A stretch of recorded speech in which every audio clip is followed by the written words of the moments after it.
Hello students, welcome to my new video.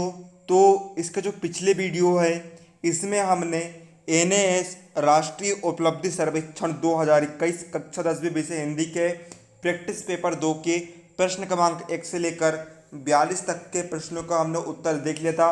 साथ ही में बहुत अच्छे तरीके से हमने समझ लिया था। तो इस वीडियो में जो है हम प्रश्न क्रमांक 43 से लेकर 70 तक के प्रश्नों को जो है हम यहाँ पर हल देखेंगे और प्रत्येक क्वेश्चन को जो है हम विधिवत समझते चलेंगे, तो जो है आप इसे वीडियो देखते देखते जो आप इसे याद करके रट सके, बिल्कुल आप जो इसे उत्तर भी याद कर सके। तो समझ में आना आपके लिए महत्वपूर्ण यहाँ पर रहेगा। तो आपको जो है विधिवत समझते हुए आपको चलना है। इसके साथ ही सभी विषयों को जो हल की लिंक है आपको वीडियो के डिस्क्रिप्शन में मिल जाएगी। लिंक पर क्लिक करके आप जो है उनके सॉल्यूशन भी देख सकते हैं। चलिए अब हम वीडियो को बिना किसी देरी के यहाँ पर शुरू करते हैं। तो देखिए यहाँ पर जो है हमने यहाँ पर देख सकते हैं आप क्वेश्चन नंबर 42 तक जो है हमने यहाँ पर जो है सोल्व कर लिया था। तो यहाँ पर देखिए हम क्वेश्चन नंबर 43 से सोल्व करेंगे। तो देखिए क्वेश्चन नंबर 43 के लिए हमें यहाँ पर जो है एक गद्यांश दिया गया है। इस गद्यांश को पढ़ना है, समझना है और नीचे दिए गए प्रश्नों का आपको जो है उत्तर यहाँ पर लिखना है। तो देखिए आइए हम समझते हैं। तो देखिए, जब तक कि जतिन मेरे परम मित्र सुधांशु के पड़ोस में नहीं रहने लगा तब तक गर्मी के दिन बहुत शानदार थे। मुझे जतिन पसंद नहीं था। उसके यहाँ दावत थी जिसमें उसने सुधांशु को निमंत्रण दिया था और मुझे नहीं। क्या इंग्लिश बोलने से लगता है आपको डर? तो डरना बंद कीजिए और डाउनवर्ड के इंग्लिश स्पीकिंग कोर्स के साथ आज ही जुड़ जाइए, जहां इंग्लिश के टॉप एक्सपर्ट्स आपको हिंदी भाषा की मदद से इंग्लिश बोलना सिखाएंगे, वो भी एकदम बेसिक से। अगर आप इंग्लिश बोलने से हिचकिचाते हैं, अपने इंटरव्यू के लिए इंग्लिश सीखना चाहते हैं और अपने आप को इंग्लिश में हीरो बनाना चाहते हैं, तो ये कोर्स आपके लिए है। आज ही डाउनलोड ऐप पर आकर ये कोर्स खरीदिए और अपने इंग्लिश बोलने के सपने को पूरा कीजिए। जब तक जद्दीन हमारे पड़ोस में नहीं आया था तब तक मेरे जीवन में कोई शत्रु नहीं था। पिताजी ने मुझसे कहा कि जब वे मेरी उम्र के थे तब उनके भी कुछ दुश्मन हुआ करते थे, पर उनको दुश्मनों से पीछा छुड़ाने का तरीका मालूम था। पिताजी ने खाना बनाने की किताब से एक पुराना कागज का टुकड़ा निकाला और शत्रु हलवा, उन्होंने संतुष्ट स्वर में कहा। आप सोच रहे होंगे कि आखिर यह शत्रु हलवा होता क्या है। पिताजी ने कहा कि उसे बनाने की विधि इतनी गुप्त है कि वे मुझे नहीं बता सकते। मैंने उनसे विनती की कि वे मुझे इस बारे में कुछ तो बताए। मैं तुम्हें इतना बता सकता हूँ दिनेश, उन्होंने मुझसे कहा कि शत्रु हलवा दुश्मनों से पीछे छुड़ाने का सबसे अच्छा तरीका है। यह सुनकर मैं सोच में पड़ गया, मैं शत्रु हलवे में किस तरह की घिनौनी चीज़ें डाल सकता हूँ। मैं पिताजी के पास केचुआ और कंकड़ लेकर गया, लेकिन उन्होंने वे तुरंत वापस वहाँ पर जो है कर दिए। मैं बाहर खेलने चला गया। पूरा समय मेरा ध्यान रसोई से आने वाली आवाज़ों की तरफ था, जहाँ मेरे पिताजी शत्रु हलवा बनाने में जुटे हुए थे। शायद इस बार भी गर्मी के दिन शानदार ही रहेंगे। मैंने अनुमान लगाने की कोशिश की कि शत्रु हलवा कितना बदबूदार होगा, लेकिन मुझे तो उसमें बहुत ही अच्छी खुशबू आ रही थी। जहाँ तक मुझे समझ आ रहा था ये खुशबू हमारी ही रसोई से आ रही थी। मैं असमंजस में पड़ गया। मैंने अंदर जाकर पिताजी से पूछा कि क्या गड़बड़ है। शत्रु हलवे की महक इतनी अच्छी नहीं होनी चाहिए, लेकिन पिताजी बहुत चतुर थे। अगर यह बदबूदार हुआ तो तुम्हारा शत्रु इसे कभी नहीं खाएगा, वे पहले ही समझ जाएगा कि इसमें कुछ मिलावट है। उन्होंने कहा कि मैं समझ गया कि उन्होंने यह हलवा पहले भी ज़रूर बनाया है। और हलवा तैयार होने के बाद पिताजी ने उसका ढक्कन हटाया। यह तो बहुत ही स्वादिष्ट दिख रहा था। धीरे धीरे मुझे बात समझ में आने लगी, लेकिन फिर भी मैं समझ नहीं पा रहा था कि यह शत्रु हलवा काम कैसे करेगा। इसका दुश्मनों पर क्या असर होगा। शायद उनके बाल झड़ने लगेंगे, फिर उनकी सांस से बदबू आने लगेगी। मैंने पिताजी से पूछा, लेकिन उन्होंने मुझे कुछ नहीं बताया। जब हलवा ठंडा हो रहा था तब पिताजी ने मेरी भूमिका समझाई। वे मेरे कान में फुसफुसाए, इसका असर होने के लिए तुम्हें अपने शत्रु के साथ एक दिन बिताना पड़ेगा, उससे भी बदतर तुम्हें उसके साथ अच्छा व्यवहार करना होगा। यह आसान नहीं है, लेकिन शत्रु हलवे को असरदार बनाने का यही तरीका है। क्या तुम अब भी यह करना चाहती हो? तो उसने कहा, यह भी कोई पूछने की बात है। मैं तैयार था। बस मुझे एक दिन जतिन के साथ बिताना होगा और फिर हमेशा के लिए उससे पीछा छूट जाएगा। मैं अपनी साइकिल लेकर उसके घर गया और दरवाज़ा खटखटाया। तब जतिन ने दरवाज़ा खोला तो उसे आश्चर्य हुआ। क्या तुम बाहर आकर खेल सकते हो? मैंने पूछा। बेदुविधा में पड़ गया। मैं अपनी माँ से पूछ कर आता हूँ, उसने कहा। वह अपने जूतों के साथ वापस आया।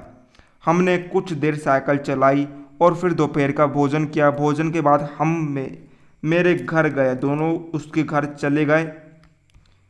तो देखिए इतना लंबा जो है यहाँ पर आपको पैराग्राफ दिया गया है, तो आप जो इसे बिल्कुल पढ़ लेना। वेरी इंटरेस्टिंग क्या कहानी है। तो वीडियो लंबा हो जाएगा, इस कारण मैं आपको चलिए डायरेक्ट जो है आंसर आपको बता देता हूँ। तो देखिए क्वेश्चन नंबर 43 आपको दिया है, यह कहानी कौन सुना रहा था? तो देखिए जो कहानी आप ऊपर पढ़ लेना गद्यांश में, जो कहानी है जतिन सुना रहा, सॉरी दिनेश सुना रहा है। क्वेश्चन नंबर 44 हमें दिया है, शायद इस बार भी गर्मी के दिन शानदार ही रहेंगे। दिनेश को क्यों लगा कि इस बार भी गर्मी के दिन शानदार रहेंगे? तो देखिए इसको उत्तर आएगा यहाँ पर क्वेश्चन 44 का। उससे पिताजी की योजना से बहुत उम्मीद थी कि जो जतिन है वे वहाँ पर वापस जो है चले जाएगा। क्वेश्चन नंबर 45 हमें दिया है, दिनेश जतिन के घर क्यों गए? तो देखिए इसका उत्तर आएगा यहाँ पर, जतिन के साथ खेलने के लिए गया था। क्वेश्चन नंबर 46 हमें दिया है, रात के भोजन के समय दिनेश को ऐसा क्यों लगा कि उसके और पिताजी को शत्रु हलवे के बारे में भूल जाना चाहिए? तो इसका ऑप्शन नंबर सी करेक्ट हो जाएगा। दिनेश को जतिन पसंद आने लगा था। पिताजी ने शत्रु हलवे के बारे में कौन सी बात जो है गुप्त रखी थी? तो देखिए इसका ऑप्शन नंबर जो है करेक्ट हो जाएगा। वह सामान्य हलवे के जैसा ही था। तो ये इसको जो है करेक्ट ऑप्शन यहाँ पर हो जाएंगे। अब देखिए अगला क्वेश्चन आपको दिया गया है, यहाँ पर देखिए माउंट एवरेस्ट के बारे में जो आपको अगले गद्यांश में दिया गया है। तो देखिए आप जो है पढ़ लेना, बहुत ही इंटरेस्टिंग जो है यहाँ पर पैराग्राफ आपको दिया गया है। आपको बहुत अच्छी यहाँ पर नॉलेज मिलेगी और इसी नॉलेज को ध्यान में रख। तो देखिए आपको यहाँ पर क्वेश्चन पूछे गए हैं, आइए हम इनको उत्तर देखते। तो देखिए इनमें से किस वाक्य में गद्यांश की अंतिम पंक्तियों का सार है? मतलब कि जो पूरा गद्यांश है अंतिम पंक्ति में किस क्या सार है, कौन सी पंक्ति का सार है? तो देखिए इसका क्वेश्चन नंबर यह डी यहाँ पर करेक्ट हो जाएगा कि पर्वत चढ़ने वालों को बदल देता है पर स्वयं नहीं बदलता। यानी कि जो उस पर चढ़ेगा वे तो बदल जाएगा, लेकिन पर्वत जो है उसका शेप, जो उसकी आकृति है, जो उसका रंग रूप है, वे वैसे ही रहेगा। क्वेश्चन नंबर 49 हमें दिया है, पोलर स्टार की विशेषता क्या? तो देखिए पोलर स्टार की विशेषता होती है ढेर सारा भोजन लिए हुए दल, बड़े दल यानी कि ग्रुप। क्वेश्चन नंबर 15 हमें दिया है, माउंट एवरेस्ट सुप्रसिद्ध है क्योंकि? तो इसका ऑप्शन नंबर आएगा ऑप्शन नंबर सी, समुद्र तल से सबसे अधिक ऊंचाई पर है, इसलिए जो माउंट एवरेस्ट जो है सबसे अधिक प्रसिद्ध है। यानी कि जो समुद्र है उससे बहुत अधिक ऊंचाई पर यहाँ पर उपस्थित है। अगला हमें दिया है, रेनहोल्ड मैस नर को सुपरमैन क्यों कहा गया? तो देखिए इसको ऑप्शन नंबर जो बी करेक्ट आ जाएगा, क्योंकि उसने 8000 मीटर ऊंचाई वाले सभी पर्वतों पर चढ़ाई की थी। क्वेश्चन नंबर 42 हमें दिया है, इस गद्यांश में माउंट एवरेस्ट पहाड़ पर चढ़ने के कितने तरीके बताए गए हैं? तो देखिए 2 तरीके जो इसमें बताए गए थे। अब देखिए यहाँ पर जो है आपको नीचे एक जानकारी दिख रही होगी पोस्टर में, इसको जो है आपको ध्यान से पढ़ना है और नीचे आपको प्रश्न दिया गया, इसका आपको उत्तर दिखना है। तो देखिए यहाँ पर जो है सड़क सुरक्षा के बारे में आपको दिया गया है। देखिए दिल्ली यातायात पुलिस द्वारा स्कूली छात्र छात्राओं के लिए गर्मी की छुट्टियों में ग्रीष्म शिविर का आयोजन किया जा रहा है। 5 दिवसीय निःशुल्क प्रशिक्षण शिविर 18 मई 2015 से शुरू होगा। तो आप जो इसे बिल्कुल पढ़ लीजिए और इसके अनुसार हम जो है यहाँ पर आंसर भी यहाँ पर देखने वाले। तो देखिए पोस्टर के अनुसार यदि कभी आपका कोई कानूनी दस्तावेज गुम हो जाए तो आपको क्या करना चाहिए, आप क्या करोगे? तो देखिए इसको ऑप्शन नंबर डी करेक्ट आएगा। दिल्ली पुलिस की वेबसाइट पर लोस्ट रिपोर्ट यहाँ पर जो है हमें दर्ज करानी चाहिए। निखिल को 22 मई 2015 की रात छुट्टियां मनाने अपने गांव के लिए निकलना है, क्या वे इस पूरे प्रशिक्षण में भाग ले पाएगा? तो इसका आएगा हाँ हाँ, क्योंकि उसको जो प्रशिक्षण है उसके जाने के दिन ही ख़त्म हो जाएगा, क्योंकि जो है उसे रात को निकलना है और जो प्रशिक्षण है वे दिन में यहाँ पर ख़त्म हो जाएगा। पोस्टर के अनुसार इनमें से कौन सी बात जो है यहाँ पर सही है? तो देखिए ऑप्शन नंबर डी, इच्छुक व्यक्ति बताए गए किसी भी ट्रेनिंग पार्क के लिए अपना नाम जो है दर्ज करवा सकते हैं। शिविर का आयोजन किसके द्वारा किया जा रहा है? तो देखिए आप जो है यहाँ पर देख सकते हैं किसके द्वारा किया जा रहा है। आप यहाँ पर देख लीजिए, दिल्ली यातायात पुलिस के द्वारा जो है यहाँ पर किया जा रहा है, दिल्ली यातायात पुलिस के द्वारा। तो देखिए यहाँ पर जो है करेक्ट कर देंगे, दिल्ली यातायात पुलिस द्वारा। अब देखिए यहाँ पर आपको दिख रहा होगा, नीचे दी गई घड़ी के रेखा चित्र में दिखाया गया है कि किस तरह एक स्कूल का बच्चा जो रौनक है सुबह 9 बजे से लेकर रात 9 बजे तक अपना दिन बिताता है। इसके आधार पर दिए गए प्रश्न को उत्तर दीजिए। तो देखिए यहाँ पर देखिए यहाँ पर आपको जो है घड़ी की रूपरेखा यहाँ पर आपको दी गई है। तो देखिए 9 बजे क्या होता है, स्कूल प्रारंभ होता है। 10 बजे गणित हिंदी का पीरियड है। 11 बजे 10 मिनट का ब्रेक दिया जाता है। 12 बजे अंग्रेजी विज्ञान पढ़ते हैं। 1 बजे भोजन का विराम होता है, छुट्टी होती है। 2 बजे विज्ञान इतिहास पढ़ते हैं और 3 बजे जो स्कूल समाप्त हो जाता है। और 3 से 4 के बीच में स्काउट्स का पीरियड होता है। 4 से 5 के बीच में वह घर जाता है, कपड़े बदलता है, नाश्ता खेलकूद इत्यादि जो काम करता है। 5 से 6 के बीच में जो है गृह कार्य करता है। 7 से 8 के बीच में रात का खाना पकाने में माँ की मदद करता है। और 8 से 9 के बीच में परिवार के साथ आराम करता है और वह सो जाता है।